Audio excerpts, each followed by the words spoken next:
Il y a des moments où le monde devient une tempête inarrêtable. Tout bouge, tout presse, tout exige quelque chose de toi. Des opinions, des critiques, des attentes. Des gens qui courent après des objectifs vides, qui perdent le contrôle pour n'importe quel problème, et toi au milieu de tout ce bruit, sentant que tu te noies dans ton propre esprit. Mais écoute bien ceci, car tout le monde n'a pas le courage de le dire comme il est. Si tu n'entraînes pas ton esprit, si tu ne formes pas ton caractère, si tu ne prends pas le contrôle de tes émotions, tu seras emporté par le chaos. Tu vas réagir à tout. Tu seras affecté par ce que n'importe qui dit, et chaque obstacle, aussi minime soit-il, va te détruire. Ce n'est pas vivre, c'est survivre à la merci de ce que tu ne peux pas contrôler. Veux-tu la tranquillité? Veux-tu la clarté? Veux-tu rester ferme pendant que tout autour de toi s'effondre? Alors arrête d'attendre que le monde se calme. Il ne s'agit pas de fuir, il s'agit de s'entraîner. Le calme n'est pas un cadeau. C'est une décision, c'est une discipline, c'est un muscle mental qui se construit chaque fois que tu maîtrises une pensée, que tu comprends une émotion, que tu choisis de ne pas suivre une impulsion. Les stoïciens l'ont compris. Les personnes vraiment sages aussi. Il ne s'agissait pas de paraître fort, il s'agissait d'être fort, de l'intérieur. Sans dépendre de l'approbation des autres, sans avoir besoin de validation, sans avoir peur de rester silencieux. Et c'est exactement ce que nous allons construire ici. Cette vidéo n'est pas pour ceux qui cherchent de belles phrases. C'est pour ceux qui sont prêts à vraiment changer, pour laisser les excuses de côté, pour prendre une responsabilité totale, parce que l'entraînement de l'esprit est une bataille interne. Et si tu réussis à la gagner, le monde ne peut plus te toucher. Nous allons voir 8 principes clairs, pratiques et réels pour construire ce calme stoïcien. Non pas pour quand tout est en paix, mais pour quand tout s'effondre. Parce que là, au milieu du chaos, c'est là que tu te révèles. Et si tu appliques ce que tu vas entendre, tu vas arrêter de réagir comme une victime et commencer à répondre comme quelqu'un qui a décidé de vivre avec force et de l'intérieur. 1. Briser l'addiction aux applaudissements. Vivre en attendant l'approbation est comme marcher avec une corde invisible attachée au cou. Chaque compliment te donne un peu d'air, mais chaque critique t'étrangle. Et le pire de tout, c'est que cette corde n'a été mise par personne d'autre. Tu la tiens de tes propres mains. Chaque fois que tu cherches la validation, chaque fois que tu as besoin d'être vu pour te sentir suffisant, chaque fois que tu dépends des applaudissements pour savoir si ce que tu fais en vaut la peine. On ne vit pas ainsi, on survit ainsi, enchaîné à l'opinion des autres. Rompre avec cette addiction n'est pas un acte symbolique, c'est une guerre mentale. Et comme toute guerre interne, elle nécessite une brutalité sincère, parce que lorsque ton estime de toi est construite sur les réactions des autres, peu importe combien de succès tu obtiens, tu auras toujours l'impression que tu as besoin de plus. Plus de likes, plus d'attention, plus de reconnaissance, et quand tu ne le recevras pas, parce que tôt ou tard cela arrive, tu tomberas dans le vide. Ce vide où tu te demandes si tu fais quelque chose de mal, alors qu'en réalité la seule erreur a été de donner ta valeur aux mains des autres. Le stoïcisme nous enseigne que la véritable liberté commence lorsque nous cessons de vivre pour impressionner. Lorsque nous cessons d'avoir besoin d'approbation pour agir avec intégrité. Tu n'as pas besoin d'une foule applaudissant chaque pas que tu fais. Tu as besoin d'une conscience tranquille, d'une direction claire, d'une raison solide qui vient de l'intérieur. Si tu fais ce qui est juste, si tu donnes le meilleur de toi-même, si tu es sur le chemin que tu as choisi avec conviction, tu ne devrais pas avoir besoin que quelqu'un le célèbre. Entraîner l'esprit à rester calme signifie également cesser d'être l'esclave du jugement externe. Il ne s'agit pas de devenir indifférent ou froid. Il s'agit de ne pas laisser l'acceptation ou le rejet contrôler ton état émotionnel. Le jour où tu pourras prendre une décision difficile, faire ce qui est juste, être toi-même et ne pas te soucier de savoir si cela plaît ou non aux autres, ce jour-là tu commenceras à être libre. La psychologie le soutient. Lorsque nous vivons en fonction du renforcement externe, le système de récompense du cerveau devient dépendant de la stimulation sociale. Et cela crée un schéma de comportement addictif. Littéralement, ton cerveau commence à demander de l'approbation comme un toxicomane demande sa dose. C'est une dépendance émotionnelle qui sabote ta paix. C'est pourquoi rompre avec elle n'est pas seulement un acte de force, c'est une nécessité si tu veux garder l'esprit clair au milieu du bruit. Tu ne trouveras pas de véritable calme tant que tu continueras à mesurer ta valeur en likes, en faux sourires, en paroles qui changent avec le vent.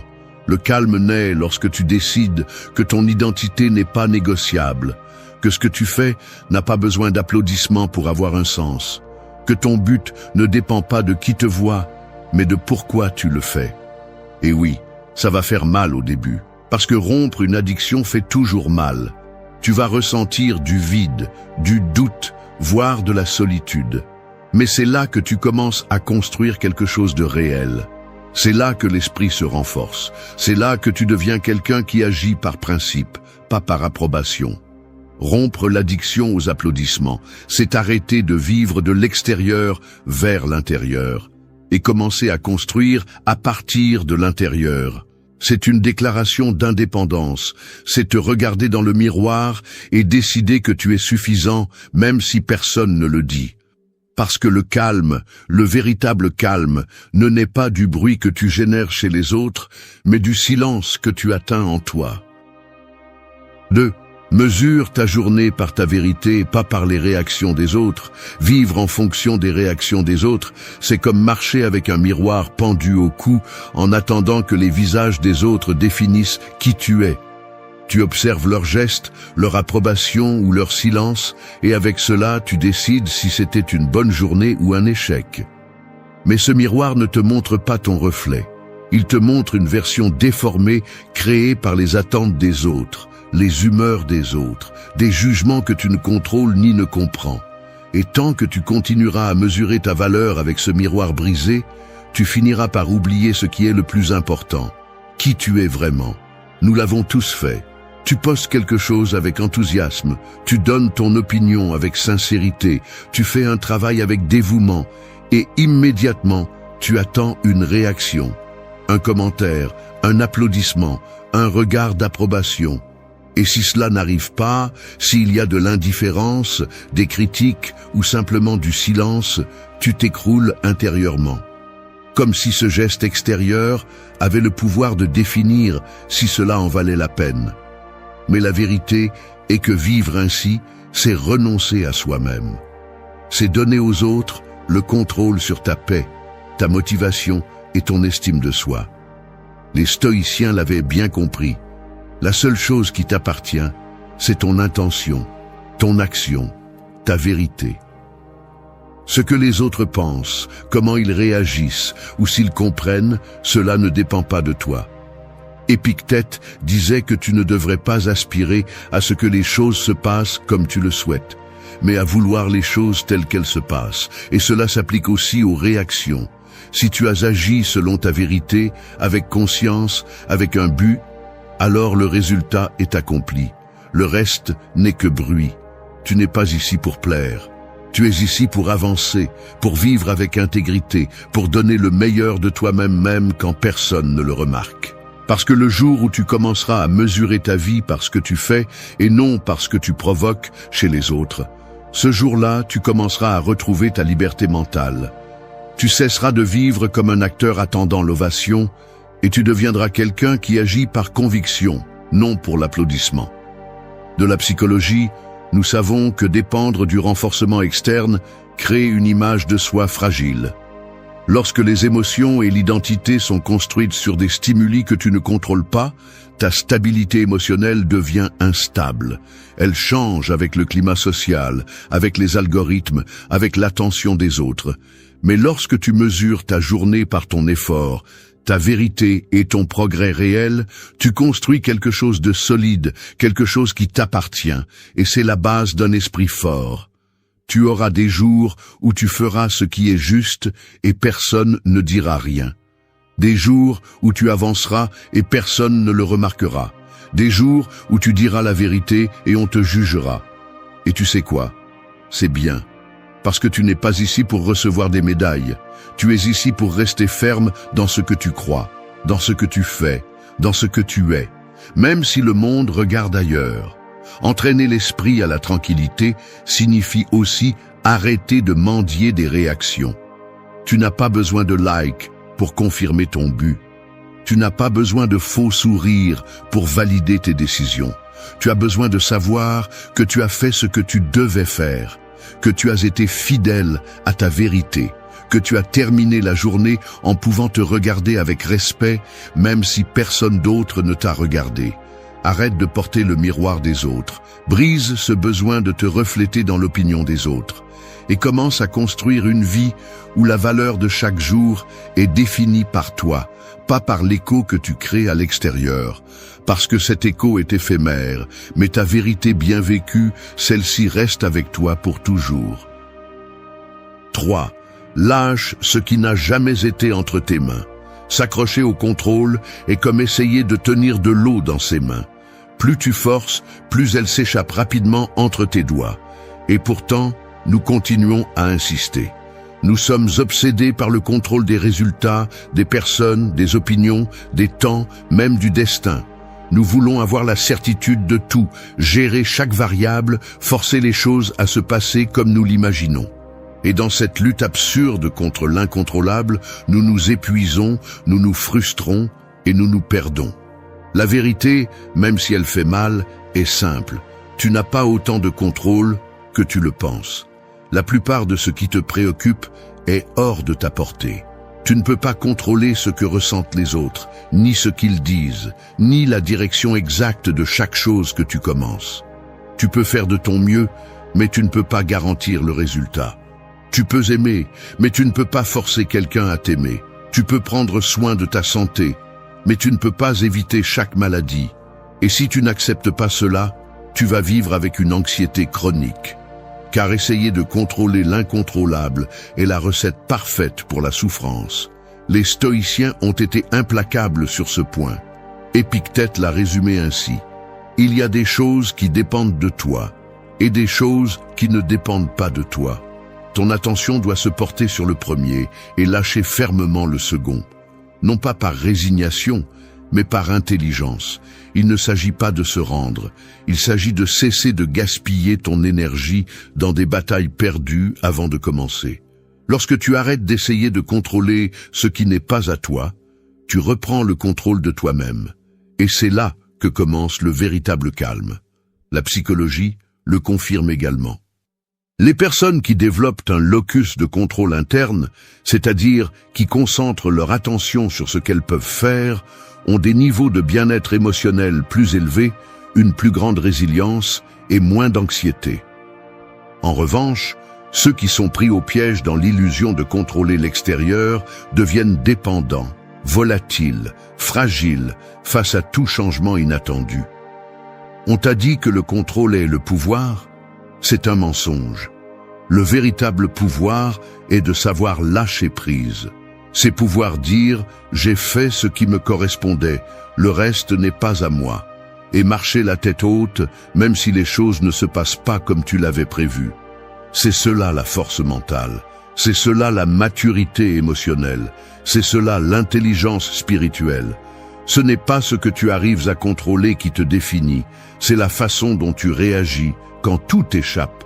Beaucoup vivent comme si le monde leur devait quelque chose, comme si tout devait s'aligner sur leurs désirs, et quand cela n'arrive pas, ils s'amérissent, blâment, se victimisent. Mais cette attitude est un poison. Personne ne te doit un résultat parfait, personne ne te doit de la compréhension, personne ne doit répondre à tes attentes. Le seul engagement que tu as est envers toi-même, faire ce qui est juste, agir avec intégrité, continuer à grandir.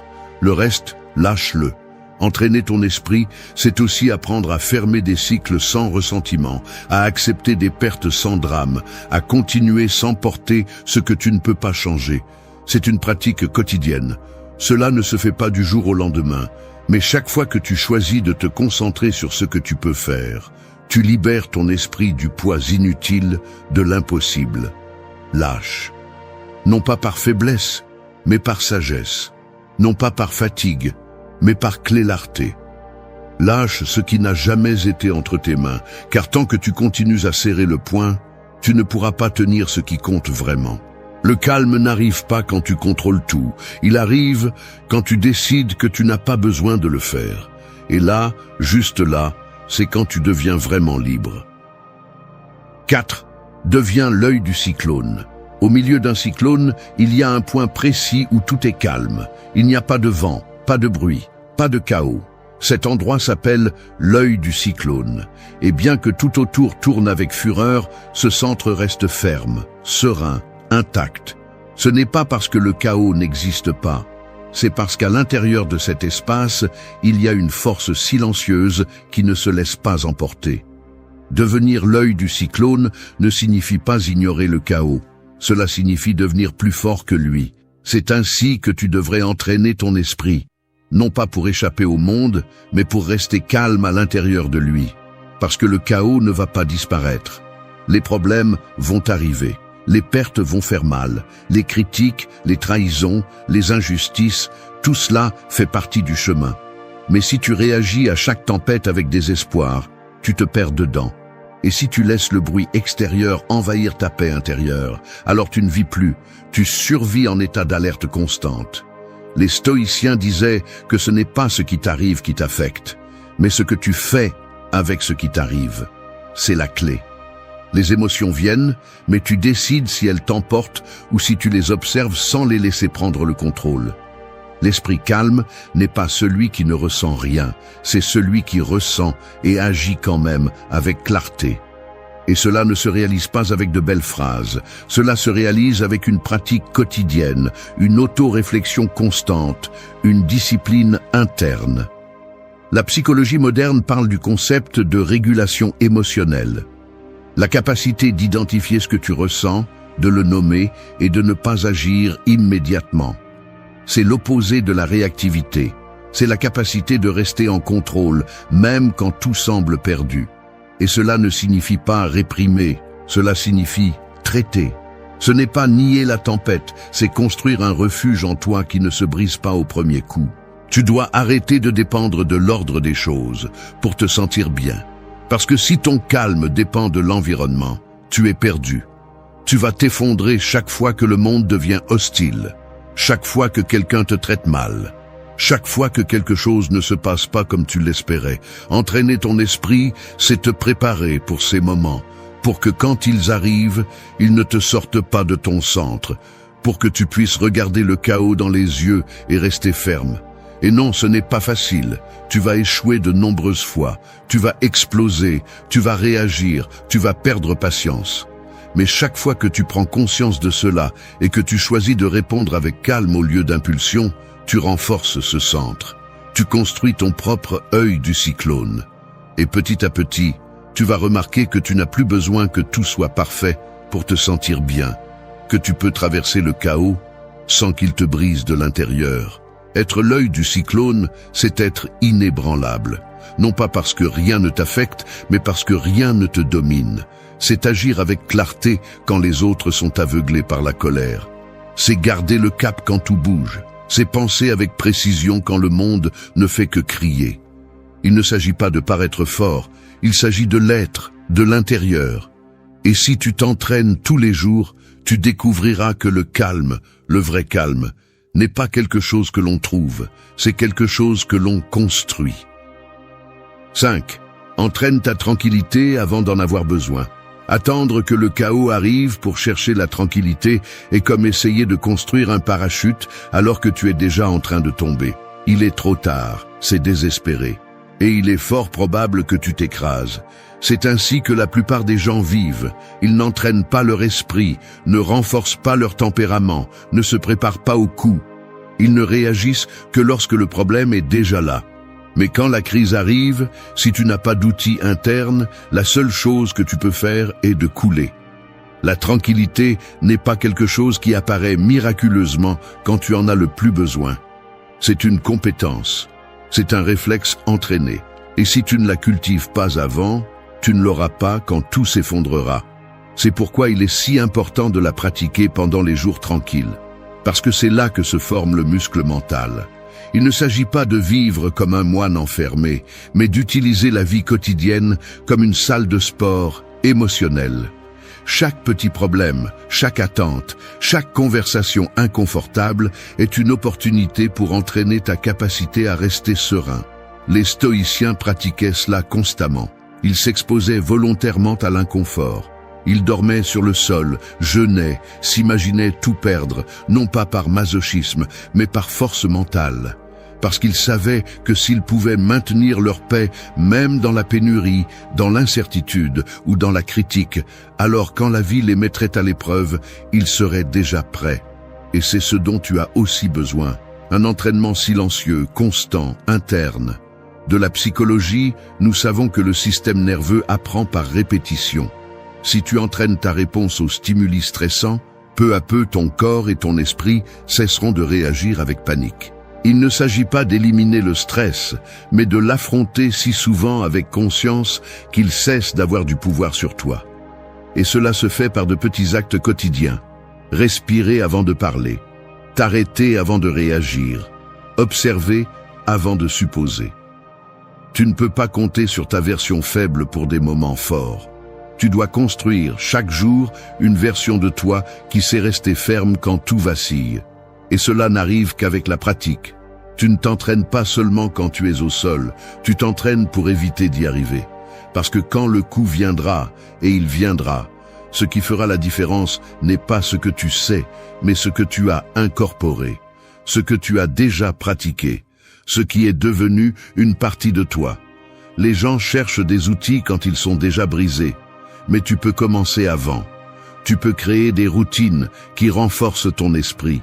Tu peux bien manger, bien dormir, te parler avec respect, t'éloigner du bruit inutile, méditer, écrire, réfléchir, faire ce qui est nécessaire pour construire une base solide. Parce que si tu attends d'avoir un incendie pour apprendre à respirer, tu vas t'étouffer dans la fumée. Entraîner la tranquillité avant d'en avoir besoin, c'est te préparer comme un guerrier en temps de paix.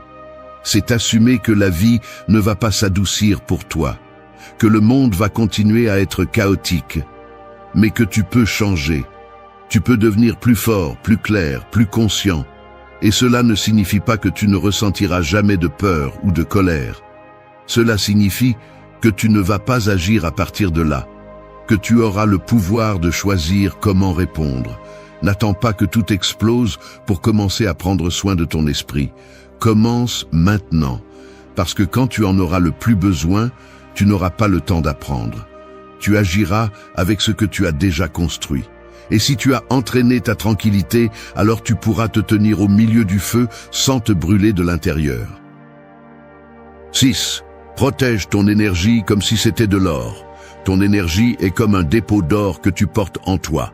On ne le voit pas, il ne fait pas de bruit, il ne brille pas de l'extérieur, mais il soutient tout ce que tu fais. Chaque pensée, chaque décision, chaque action, chaque réaction, tout dépend de la quantité d'énergie mentale et émotionnelle que tu as à ta disposition. Et pourtant, la plupart des gens la donnent comme si elle ne valait rien. Ils la gaspillent dans des discussions inutiles, des soucis imaginaires, des réseaux sociaux sans but, des personnes qui ne font que soustraire. Et quand vient le moment de faire face à quelque chose d'important, ils sont vides, sans concentration, sans force, sans clarté. Tu dois comprendre ceci une fois pour toutes. Tu ne peux pas être là pour tout et pour tout le monde. Tu ne peux pas résoudre la vie des autres pendant que la tienne s'effondre de l'intérieur. Tu ne peux pas laisser n'importe quoi te sortir de ton centre. Protéger ton énergie n'est pas de l'égoïsme, c'est de l'intelligence. C'est savoir que tu ne peux pas donner le meilleur de toi si tu es épuisé. C'est reconnaître que ta paix mentale est une ressource limitée, qui doit être gérée avec la même sérieux que tu gérerais ton argent ou ta santé. Les stoïciens parlaient du cercle de contrôle, de se concentrer uniquement sur ce qui dépend de toi et de lâcher prise sur le reste. Mais ils enseignaient aussi quelque chose de plus profond, que nous devons prendre soin de notre esprit comme nous prenons soin de notre corps. Ne pas laisser n'importe quoi entrer, ne pas nous exposer à des stimuli destructeurs, ne pas ouvrir la porte au chaos inutile, parce que chaque fois que tu le fais, tu donnes une partie de ton énergie, et souvent, tu ne récupères pas ce que tu as perdu. De la psychologie, nous savons que l'attention est l'une des ressources les plus précieuses de l'être humain. Ce sur quoi tu te concentres s'étend. Et si tu vis en te concentrant sur ce qui t'épuise, sur ce que tu ne peux pas changer, sur ce qui n'ajoute rien, tu finis par affaiblir ton système nerveux, perdre ta clarté mentale, tomber dans des cycles d'anxiété et d'épuisement. Ce n'est pas seulement une question de fatigue physique, c'est que ton esprit n'a plus de place pour rien d'autre. Tu dois devenir radical à ce sujet, apprendre à dire non, apprendre à poser des limites, apprendre à choisir avec qui tu parles, dans quoi tu investis ton temps, ce que tu consommes, ce que tu tolères. Tout ne mérite pas ta réponse, tout ne mérite pas ta présence, tout ne mérite pas une explication. Parfois, la plus grande preuve de force n'est pas de faire face à tout, mais d'ignorer ce qui ne mérite pas ton énergie. Et oui, au début, cela peut sembler étrange, peut-être même coupable, parce que nous sommes conditionnés à plaire, à répondre, à être toujours disponibles. Mais cette mentalité est un poison pour ta stabilité. Personne d'autre ne va protéger ton énergie pour toi. C'est ton travail. Si tu ne le fais pas, tu finiras épuisé, confus, émotionnellement exposé, réagissant à partir de la colère, de la fatigue ou de la frustration. Entraîner ton esprit, c'est aussi filtrer ton monde, choisir tes batailles, choisir ton environnement, choisir dans quoi tu investis ton attention chaque jour. Parce que ce qui nourrit ton esprit façonne ta réalité. Et si tu n'es pas prudent avec cela, tu vas vivre épuisé sans savoir pourquoi, sans te rendre compte que tu as passé des années à dépenser ton or interne dans des choses qui ne valent rien. Protéger ton énergie est un acte de respect de soi. C'est déclarer que ta paix n'est pas à vendre, que ton calme est une priorité, que ton esprit n'est pas une poubelle où n'importe qui peut venir jeter ses problèmes. C'est tracer une ligne et la maintenir, non pas parce que tu es dur, mais parce que tu es conscient. Parce que tu sais que si tu ne prends pas soin de toi, personne d'autre ne le fera. 7. Affine ton regard pour voir ce que tu as déjà. Vivre sans gratitude, c'est comme marcher dans un jardin plein d'arbres fruitiers, les yeux bandés, trébucher sur les racines, se plaindre de la faim et blâmer le monde pour ce qui te manque. Pendant ce temps, l'abondance est là, à portée de main, mais ton regard est obscurci par la comparaison, par l'insatisfaction constante, par cette obsession d'atteindre toujours plus avant de pouvoir apprécier ce que tu as déjà. Et cette cécité émotionnelle te vole la paix, te déconnecte de la vie et te transforme en quelqu'un qui n'est jamais chez lui, bien que tout ce dont il a besoin soit déjà en lui. Le calme, le vrai calme, commence lorsque tu affines ton regard. Non pas le regard superficiel qui ne voit que ce qui manque, mais cette vision plus profonde qui reconnaît ce qui est déjà là. Parce que souvent tu n'as pas besoin de plus, tu as besoin de voir mieux. Tu as besoin d'entraîner ton esprit à identifier ce qui fonctionne, ce qui ajoute, ce qui te soutient jour après jour, même si cela ne brille pas. Parce que si tu ne le fais pas, tu vas vivre dans un état de manque permanent, même au milieu de l'abondance.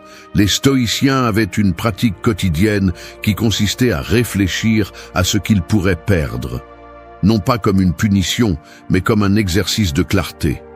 Parce que lorsque tu assumes la possibilité réelle que quelque chose disparaisse, tu apprends à l'apprécier pendant qu'il est là. Cette conscience éveille la gratitude, et la gratitude est une ancre au milieu du chaos. Ce n'est pas une pensée positive superficielle, c'est une approche mentale qui te recentre, qui te ramène au présent, qui te rappelle que tu es vivant, que tu peux encore agir, que tu peux encore être reconnaissant, même au milieu de la difficulté. Depuis la psychologie, nous le savons aussi, la gratitude soutenue dans le temps change le cerveau. Elle active des régions associées au bien-être, réduit le stress, améliore le sommeil, renforce la résilience. Ce n'est pas de la magie, c'est de la neuroscience. Le problème est que nous sommes entraînés à voir ce qui manque, pas ce qui est là. Et comme toute habitude mentale, cela peut changer, mais cela demande de la discipline. Cela demande de t'arrêter chaque jour et de te poser une question simple mais puissante. Qu'est-ce que j'ai aujourd'hui ? Être reconnaissant ne signifie pas se contenter. Cela ne signifie pas renoncer à grandir ou à aspirer à plus. Cela signifie reconnaître la valeur de ce qui fait déjà partie de ta vie. Ta santé, ton esprit, ta capacité à apprendre, tes liens véritables, ta liberté de choisir. Tout cela compte, tout cela a de la valeur. Et si tu ne le vois pas, si tu ne le prends pas soin, tu vas le perdre sans jamais en avoir profité. Parce que personne ne valorise ce qu'il n'a jamais appris à regarder attentivement. Affine ton regard, observe sans jugement, sans hâte, sans comparaison. Arrête de regarder ce que les autres ont, ce que les autres accomplissent, ce que les autres montrent. Tu n'es pas ici pour concourir, tu es ici pour vivre avec présence, avec force, avec conscience. Et tu n'y arriveras pas si ton esprit te dit toujours qu'il manque quelque chose. Il ne manque pas grand-chose, il manque à voir, il manque à reconnaître, il manque à se connecter avec ce qui est déjà avec toi. Entraîner l'esprit, c'est aussi apprendre à regarder en profondeur, parce que dans ce regard entraîné naît le calme. Tu ne cours plus, tu ne compares plus, tu ne mendies plus quelque chose que tu as peut-être toujours eu. Tu vois clairement. Tu vis avec gratitude. Et à partir de là, de cette base solide, tu peux construire n'importe quoi. 8. Réponds seulement aux guerres qui forgent ton caractère. Imagine-toi entrant sur un champ de bataille à chaque bruit que tu entends, chaque ombre qui bouge, chaque mot qui te dérange. Tu dépenses de l'énergie, tu prépares ta défense, tu te lances dans le combat encore et encore, sans stratégie, sans but. À la fin de la journée, tu es épuisé, blessé, confus, et le pire, c'est que la plupart de ces guerres ne valaient rien. Ce n'étaient que des distractions déguisées en menaces. Tu as réagi par impulsion, par fierté, par peur, mais tu n'as pas grandi, tu n'as pas avancé, tu n'as rien construit. C'est ainsi que vit celui qui ne choisit pas ses batailles. C'est ainsi que vit celui qui confond chaque provocation avec une cause réelle. Il y a une énorme différence entre réagir et répondre. Réagir, c'est tomber dans le piège. Répondre, c'est choisir. Et lorsque tu entraînes ton esprit, l'un des apprentissages les plus importants est celui-ci. Toutes les guerres ne sont pas les tiennes, tout ne mérite pas ton feu. Chaque attaque ne nécessite pas de réponse.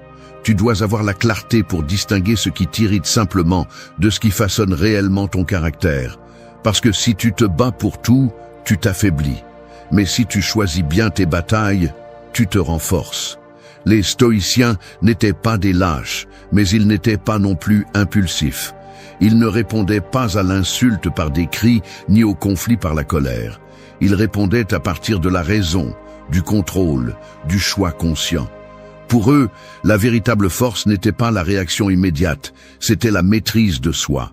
Le sage ne fuit pas le combat, mais il ne gaspille pas non plus son énergie dans des combats vains. Il ne s'implique que lorsque la situation défie son intégrité, sa vertu, son évolution. Et c'est ce que tu devrais faire aussi. La psychologie le confirme. L'impulsivité émotionnelle incontrôlée épuise l'esprit, génère de l'anxiété et nourrit l'agressivité inutile. En revanche, la régulation émotionnelle permet de prendre des décisions à partir d'un état de clarté, non du chaos. Cela signifie s'arrêter, évaluer, se demander « Est-ce que cela compte vraiment ? Est-ce que cela me construit ou me détruit ?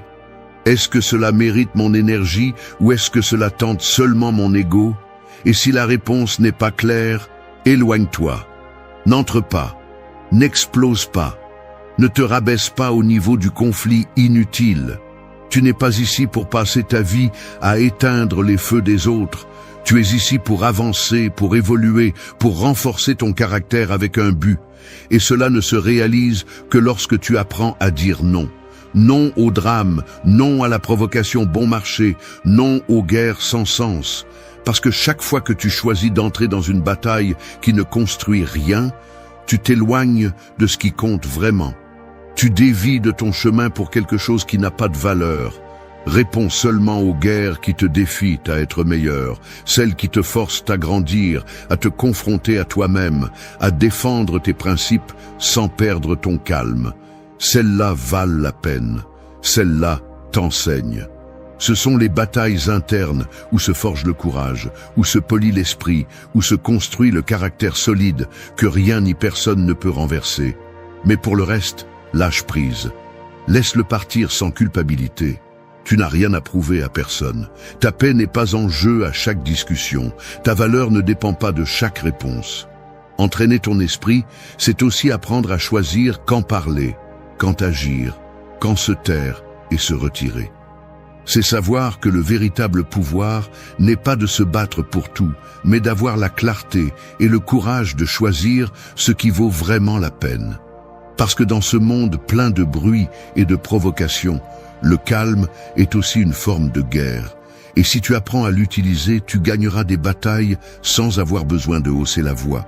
As-tu déjà eu l'impression que ta vie t'échappe tandis que le monde te tire dans 1000 directions ? Peu importe à quel point tu essaies de t'organiser, il y a toujours quelque chose qui te ramène au chaos.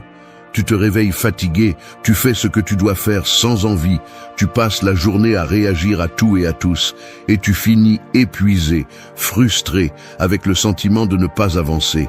Et le pire, c'est que tu t'y habitues. Tu te résignes. Tu vis en pilote automatique, comme si tu n'avais pas d'autre choix.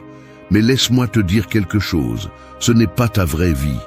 C'est une version minimale, éteinte, contrôlée par l'extérieur. Et jusqu'à ce que tu prennes le contrôle, personne ne le fera pour toi. Ni le temps, ni la chance, ni les autres, seulement toi. Transformer ta vie n'est pas une jolie phrase, c'est une guerre. Et cette guerre se livre tous les jours dans les détails que tu ignores.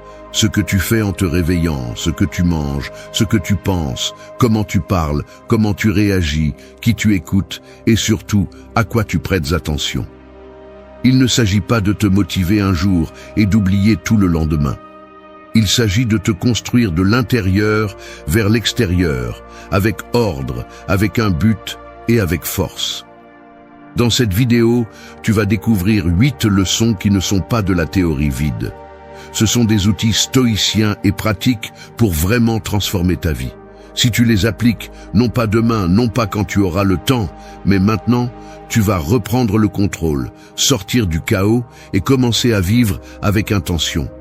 Mais n'attends pas que ce soit confortable, attends que ce soit nécessaire. Reprends le contrôle de tes heures. Imagine que chaque jour, on te donne un coffre avec 24 clés. Elles sont à toi, complètement à toi, mais si tu ne les utilises pas avec intention, quelqu'un d'autre viendra et les emportera sans que tu t'en rendes compte. Les réseaux sociaux, les excuses, les tâches en attente des autres, les pensées qui ne construisent pas, tout cela est à l'affût, attendant de te voler ses clés. Et quand la nuit arrive, tu te rends compte que le coffre est vide et tu n'as aucune idée de où sont passées les heures. Ce n'est pas vivre, c'est survivre. Et chaque fois que tu donnes ton temps sans réfléchir, tu donnes ta vie en petites parties, presque invisibles, mais constantes. Le temps ne se perd pas d'un coup, il se gaspille minute par minute dans de petites décisions qui semblent inoffensives. Tu ouvres ton portable pour 5 minutes et tu finis piégé pendant 1 heure. Tu dis oui à un engagement qui ne t'apporte rien par peur de mal paraître. Tu te lèves tard parce que tu penses que tu mérites de te reposer, alors qu'en réalité, ce dont tu as besoin est une routine avec un but. Tu ne t'en rends pas compte, mais tu vis selon l'emploi du temps de tout le monde, sauf le tien. Les stoïciens le savaient. Pour eux, la vie était trop courte pour permettre à quelqu'un d'autre de gérer leur temps. Épictète disait que personne n'est libre s'il n'est pas maître de lui-même.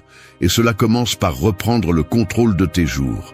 Parce que si tu ne peux pas contrôler comment tu utilises tes heures, tu ne pourras rien contrôler d'autre.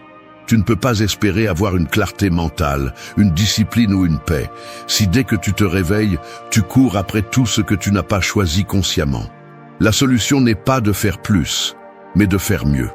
Commence par créer des blocs de temps sacrés, des horaires que personne ne peut toucher. Consacre la première heure de la journée à toi, pas au monde. Définis tes 3 vraies priorités et tiens bon. Supprime les notifications qui interrompent ton focus. Apprends à dire non sans te sentir coupable. Et surtout, arrête de justifier le chaos par la phrase « je n'ai pas le temps ». Parce que ce que tu n'as pas, c'est une direction. Le temps est là, nous le recevons tous de manière égale, la différence réside dans ce que tu décides d'en faire. Et oui, au début ça dérange, parce que rompre avec les vieilles habitudes dérange toujours. Mais ce malaise est le prix à payer pour reprendre le contrôle. Tu n'es pas obligé d'être l'esclave de l'horloge, des messages, ni de la pression constante. Tu es libre, mais seulement si tu t'entraînes pour l'être. Le contrôle de ton temps est la première étape pour construire la vie que tu veux, parce que chaque habitude qui compte, chaque objectif qui te transforme, chaque changement que tu désires, commence par une simple décision: devenir le maître de tes heures. Si tu ne gouvernes pas tes jours, quelqu'un d'autre le fera. Et cette personne n'a pas tes intérêts à cœur. Alors arrête-toi, vérifie ton emploi du temps, ta routine, tes matins, tes nuits, et demande-toi avec une brutalité honnête: à qui appartiennent mes heures? Si la réponse n'est pas toi, il est temps de changer cela maintenant. Parce que celui qui contrôle son temps, contrôle sa vie. Et celui qui ne le fait pas, finit par vivre celle des autres. 2. Élève ta vie à partir de tes habitudes quotidiennes. Ta vie est comme une maison construite brique par brique. Chaque jour, tu en poses une nouvelle, même si tu ne le remarques pas. La question est: construis-tu une forteresse ou une prison? Chaque habitude est une brique qui s'empile sur la précédente. Si chaque matin tu te lèves tard, tu repousses des décisions, tu manges sans réfléchir et tu perds du temps en distraction. Tu construis une structure faible, instable, une vie sans fondation. Mais si tu commences la journée avec intention, si tu décides d'agir avec clarté et répètes des comportements qui te renforcent, alors tu construis une base solide, ferme, inébranlable. La plupart des gens sous-estiment le pouvoir du petit. Ils croient que les grands changements viennent avec des décisions drastiques, avec des virages à 180 degrés, alors qu'en réalité, tout changement réel commence par des actions minimales répétées avec discipline. Il ne s'agit pas de faire des choses extraordinaires, mais de faire des choses ordinaires avec une constance brutale. Parce que ce que tu fais quotidiennement te façonne beaucoup plus que ce que tu fais de temps en temps. Tes habitudes t'entraînent pour le meilleur ou pour le pire. Les stoïciens parlaient de la maîtrise de soi comme une forme de libération. Pour eux, il n'y avait pas de véritable liberté sans discipline. Tu ne peux pas espérer une vie différente si tu maintiens les mêmes rituels vides qui t'ont déjà stagné. Chaque habitude est une déclaration silencieuse de qui tu décides d'être. Et si tes routines actuelles ne reflètent pas la personne que tu veux devenir, alors il est temps de les réformer, sans excuse, sans chercher le moment parfait. Le moment est maintenant. Commence par t'observer avec honnêteté. Que fais-tu dès que tu te réveilles? Que consommes-tu quand tu es seul? Qu'est-ce qui nourrit ton esprit et ton corps? Quelles décisions répètes-tu sans réfléchir? Tu dois être brutalement conscient de tes schémas. Ensuite, choisis de remplacer ce qui t'affaiblit par des actions qui t'élèvent, sans chercher la perfection, mais le progrès. Crée des rituels qui te maintiennent concentré, des habitudes si claires qu'elles ne dépendent pas de ta motivation. Parce que lorsque ton environnement et ta routine travaillent en ta faveur, la discipline devient ton allié et non une torture. Fais de tes matins un terrain d'entraînement pour ton esprit. Fais de tes nuits une clôture intentionnelle, pas une évasion. Mets des limites à ce qui te draine et ouvre de l'espace à ce qui te construit. Mange avec conscience, bouge avec décision, agis avec un but. Il ne s'agit pas d'avoir une routine parfaite, mais d'avoir une routine alignée avec la vie que tu veux vivre. Tes habitudes sont comme des racines invisibles. On ne les voit pas, mais elles soutiennent tout ce que tu es. Et oui, au début c'est difficile. Changer les habitudes est inconfortable et ton esprit va résister. Mais l'inconfort est un signe de transformation. Personne ne se renforce en restant confortable.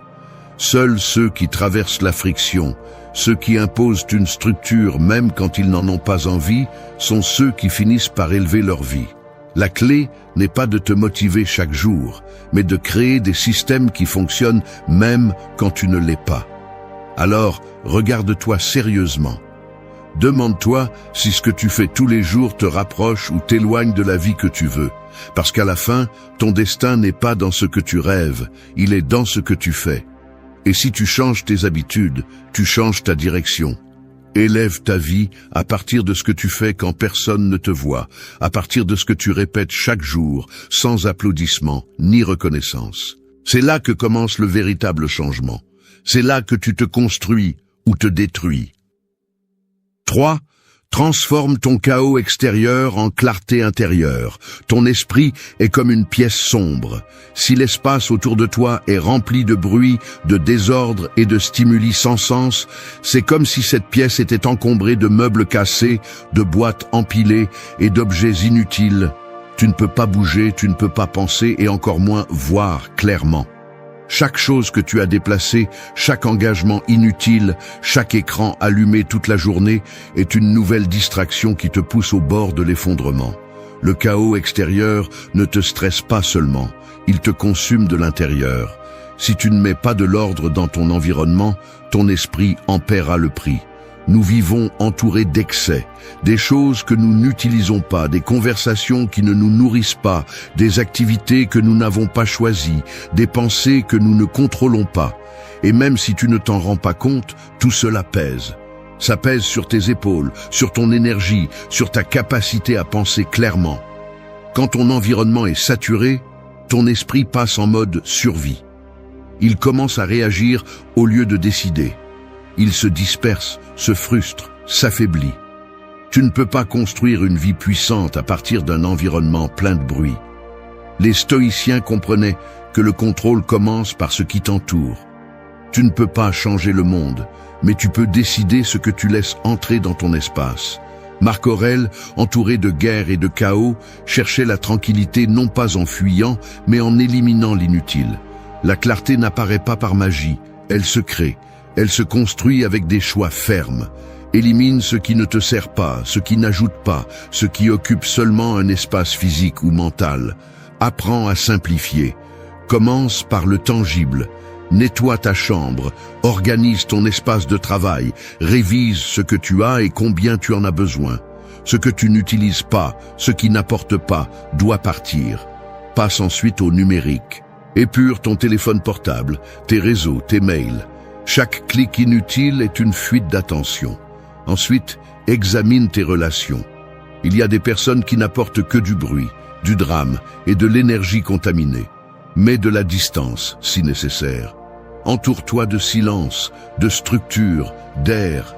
Crée un environnement qui te soutient, pas qui te tire vers le bas. Mais il ne s'agit pas seulement du désordre matériel. Il faut aussi nettoyer à l'intérieur. Observe tes pensées répétitives, celles qui tournent en rond, celles qui te privent de paix sans te donner de réponse. Apprends à identifier ce que tu peux contrôler et lâche ce que tu ne peux pas. Élimine le besoin d'avoir tout clair tout le temps. La clarté n'est pas toujours d'avoir toutes les réponses. Parfois, c'est simplement d'avoir éliminé tout ce qui gêne. Parce que lorsque tu enlèves le bruit, l'essentiel s'entend plus fort. Transformer le chaos n'est pas un acte d'un seul jour. C'est une pratique constante. Et oui, il peut être douloureux de se débarrasser de choses, de personnes, d'idées que tu as portées avec toi pendant des années. Mais si tu ne lâches pas ce qui pèse, tu ne pourras jamais avancer légèrement. Il ne s'agit pas d'avoir une vie vide, mais une vie intentionnelle, où chaque objet, chaque personne, chaque pensée a un but. Le simple n'est pas pauvre, c'est puissant. L'ordonné n'est pas rigide, c'est de la fermeté. Et tu as besoin de fermeté si tu veux de la clarté. Alors regarde autour de toi, et puis regarde à l'intérieur de toi. Demande-toi, qu'est-ce que je dois lâcher aujourd'hui pour penser mieux, pour décider plus fermement, pour respirer sans tant de poids? L'ordre extérieur crée l'espace où l'esprit peut se calmer. Et un esprit calme peut prendre des décisions qui changent ta vie. Fais du nettoyage, fais de la place, fais du silence. La clarté que tu cherches n'est pas perdue, elle est enterrée sous tout ce dont tu n'as plus besoin. 4. Sois maître de ta réaction, pas son esclave. Ton esprit est comme un volant. Il peut tourner dans la direction que tu choisis ou il peut se lâcher au milieu du trafic émotionnel et heurter n'importe quoi. Chaque fois que tu réagis sans réfléchir, c'est comme si tu lâchais ce volant et attendais que la voiture se conduise toute seule. Le problème, c'est qu'elle ne va presque jamais là où tu veux. Elle va droit vers la colère, l'anxiété, le ressentiment, la culpabilité. Et le pire, c'est qu'ensuite tu finis par justifier cette perte de contrôle, comme si elle faisait partie de ta personnalité. C'est comme ça que je suis, dis-tu. Mais non, c'est ainsi que tu as pris l'habitude de réagir. Et cette habitude peut être brisée. Être maître de ta réaction ne signifie pas être froid ou insensible. Cela signifie avoir du pouvoir. Pouvoir sur toi-même, sur ton énergie, sur tes décisions. Parce que chaque fois que tu perds le contrôle à cause de ce que quelqu'un dit ou fait, tu donnes ton pouvoir. Tu permets à quelque chose d'extérieur de dicter ton état intérieur. Ce n'est pas de la liberté, c'est de l'esclavage émotionnel. Et celui qui vit ainsi vit coincé dans un jeu sans fin où tout dépend de ce que font les autres. Le stoïcisme le rend clair. Tu ne contrôles pas ce qui se passe, mais tu contrôles comment tu réagis. Épictète disait que ce qui nous affecte n'est pas ce qui se passe, mais ce que nous pensons de ce qui se passe. C'est la clé. Ton interprétation crée ta réaction. Si tu changes la façon dont tu vois les choses, tu changes la façon dont tu réagis. Mais cela ne se fait pas par magie. Cela se fait lorsque tu entraînes ton esprit à observer avant d'agir, à respirer avant d'exploser, à choisir avant de te laisser emporter par l'impulsion. La prochaine fois que quelque chose te sort de ton centre, ne réponds pas immédiatement. Fais une pause, observe, ressens l'inconfort mais ne le nourris pas. Ne prends pas de décision avec l'esprit agité. Ne parle pas avec la bouche pleine de rage. Apprends à garder le silence quand tout en toi crie, parce que cette seconde de maîtrise de soi vaut plus que 1000 excuses après. Et si tu échoues, ne te punis pas. Apprends. Demande-toi ce qui a déclenché cette réaction, ce que tu peux faire différemment la prochaine fois.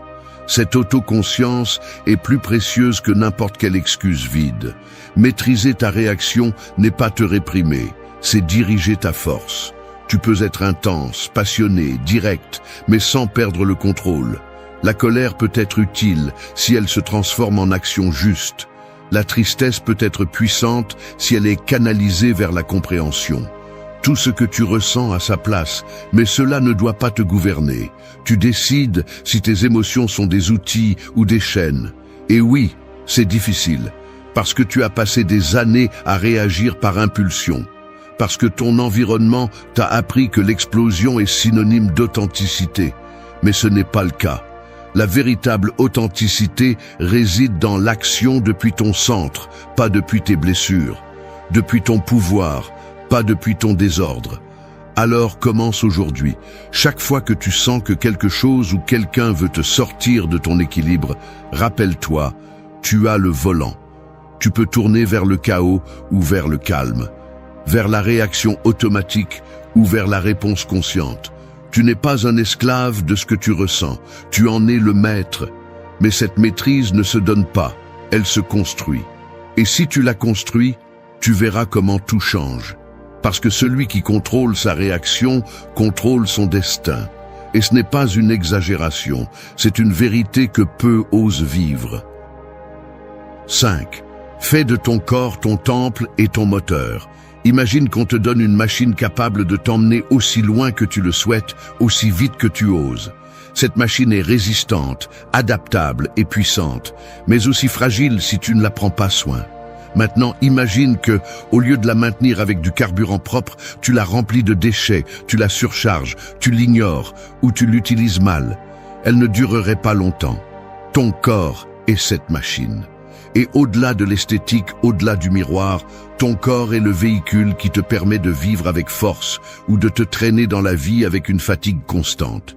C'est ton temple et ton moteur, mais tu dois le traiter comme tel.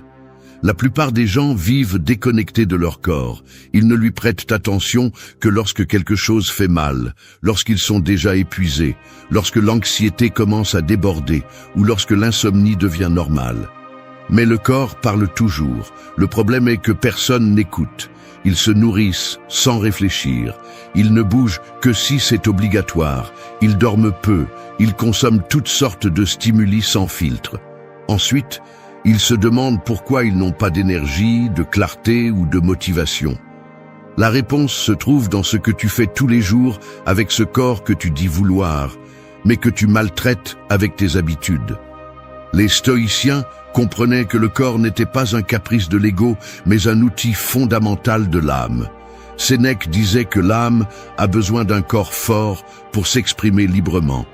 Et il avait raison.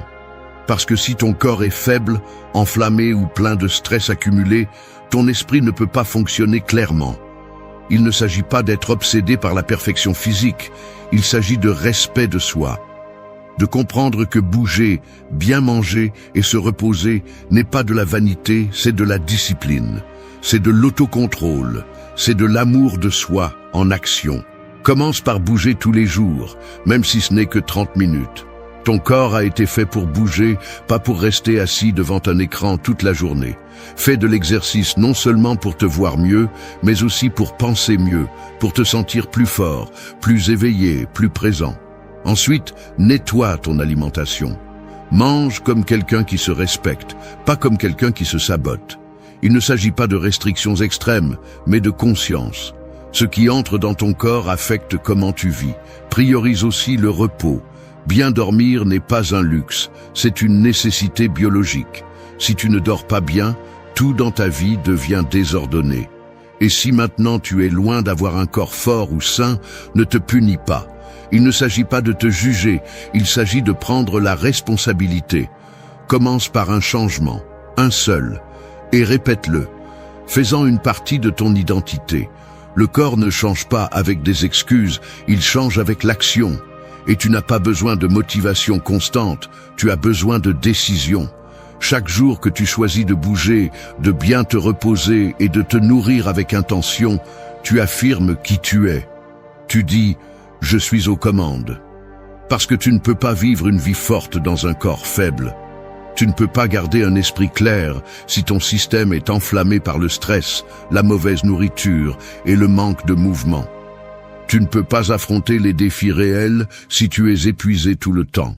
Le corps n'est pas un accessoire, c'est ton allié le plus proche. Et plus tu le traites bien, plus tu pourras aller loin. Alors, regarde-toi dans le miroir et arrête de chercher l'approbation externe. Cherche la connexion avec toi-même. Entraîne-toi par respect, pas par punition. Prends soin de ton corps comme tu prendrais soin de l'outil le plus précieux du monde.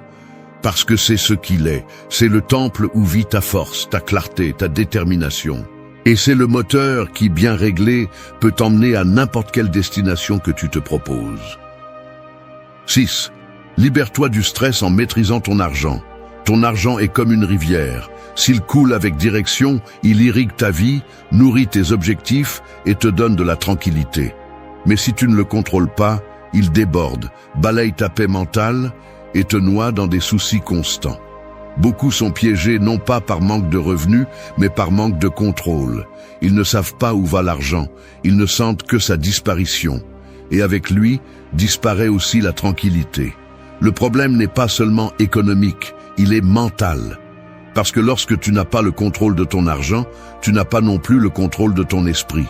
Tu vis stressé, accablé, toujours avec le sentiment de courir après quelque chose que tu n'atteins jamais. L'argent n'achète pas le bonheur, mais il achète la liberté. Et la liberté est essentielle pour penser, décider et agir à partir de ton véritable pouvoir. Si tu es constamment en train d'éteindre des incendies financiers, tu ne peux pas te concentrer sur ce qui compte vraiment. Tu ne peux pas construire de discipline si tu es tout le temps préoccupé par la fin du mois. Tu ne peux pas entraîner ton esprit si tu es constamment sous pression à cause des dettes, des dépenses inutiles et du désordre. Le chaos financier devient un chaos émotionnel. Et si tu ne prends pas le contrôle, il devient une chaîne que tu traînes tous les jours. Les stoïciens parlaient du détachement des richesses, mais aussi de l'importance de la prudence. Il ne s'agit pas d'être obsédé par l'argent, mais d'être sage avec lui. Le contrôle financier est une autre forme d'autodiscipline. Savoir ce que tu dépenses, pourquoi tu le fais et si cela te rapproche ou t'éloigne de ton but. Tu n'as pas besoin d'être millionnaire pour vivre en paix. Tu as besoin d'ordre. Tu as besoin d'arrêter de dépenser impulsivement, d'arrêter d'acheter pour combler des vides, d'arrêter de prétendre à un style de vie que tu ne peux pas soutenir. Ce n'est pas du pouvoir, c'est de l'esclavage déguisé en apparence. Commence par regarder ta réalité en face. Où dépenses-tu? Quelles dépenses peux-tu réduire? Quelles habitudes te coulent petit à petit? Peut-être que tu ne peux pas changer tes revenus immédiatement, mais tu peux changer ton comportement. Fais un budget, tiens un contrôle quotidien, même s'il est sur papier. Sépare tes priorités. Économise même une petite partie. Ne le fais pas par peur, fais-le par respect pour toi-même. Parce que chaque euro que tu gères consciemment te donne plus de force. Et chaque euro que tu gaspilles est de l'énergie qui s'échappe. Tu n'as pas besoin de gagner plus pour commencer. Tu as besoin de faire plus avec ce que tu as déjà. La paix financière n'arrive pas quand tu gagnes une fortune. Elle arrive quand tu sais exactement quoi faire avec ce que tu gagnes.